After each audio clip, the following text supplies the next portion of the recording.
So maybe you could tell me a little bit about the first research that you engaged in. Yeah. Well, let's see. My first research would have been as a doctoral student, as with most folks. I was at The Ohio State University, and I was interested in how school principals become socialized into being principals. and that, like most doctoral students, I think, drew on my own experience. I find that often doctoral students want to do research based on something to do with them, right? We all are a little narcissistic in that sense, I guess. My experience moving from being a teacher to being a principal had been quite surprising to me, because I fancied myself very pro-teacher, and I wasn't going to lose that perspective. And within 6 months as a principal, I was already, griping about teachers not being in the hall for classes, and so I found I had to catch myself being sort of socialized into this new role, this new set of role expectations, right? And so I thought what I was probably going to use was sort of role theory, classical sociological role theory and role expectations and how those shift and so on. And I began looking at because I think for a lot of folks, it starts with finding where to locate yourself in the literature, right? So people often say, oh, I want to study X, but have no clue of what's been done, or whether this is a new topic or way too broad or whatever. I did identify a little bit of professional socialization literature in our field, but the sort of classic work that I used was Howard Becker's Boys in White, which was a ethnography that he did of medical residents or interns becoming doctors.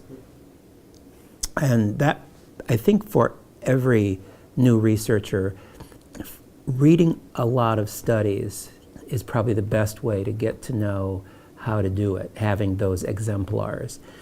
And one of the things I think we don't do enough in graduate school is have our students read dissertations, right?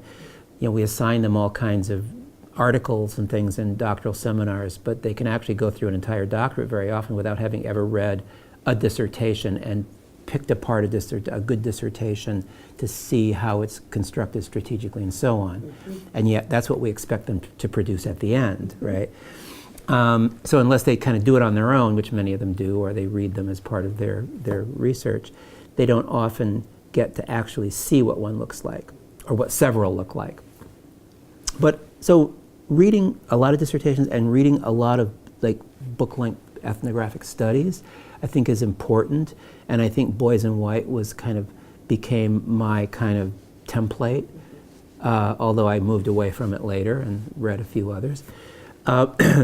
I also was interested in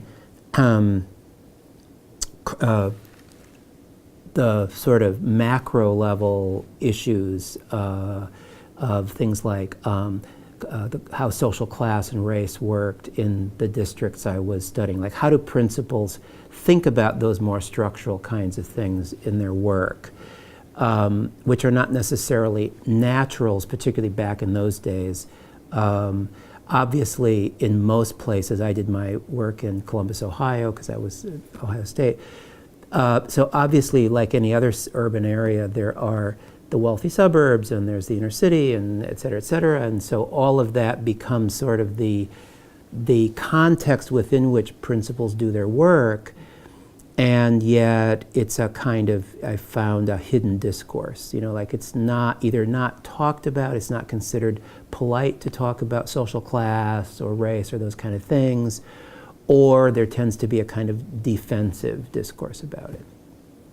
So I became interested in this issue of not just the socialization, but also how they dealt with these broader contexts of class and race. And that was where I was trying to bring sort of critical theory, and my other model at that point was Paul Willis's Learning to Labor. So I had Howard Becker and Paul Willis, as my kind of models. One which probably excessively layers on a Marxist analysis to the data, and the other that essentially is the more sort of innocent ethnographer that's not ideological. So I had those two extremes going. But I learned a lot by looking at how these different ethnographers approached their work.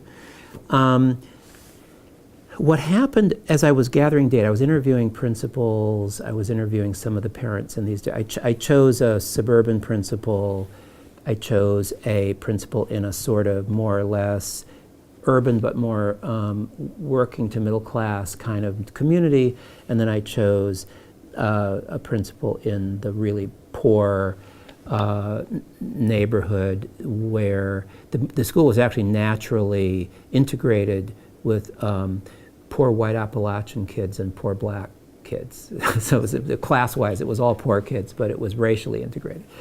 And I was interested in the different discourses, these principles. I started moving a little bit away from socialization per se, because I didn't find that literature, either the role theory literature in sociology or the socialization theory, particularly dynamic or useful.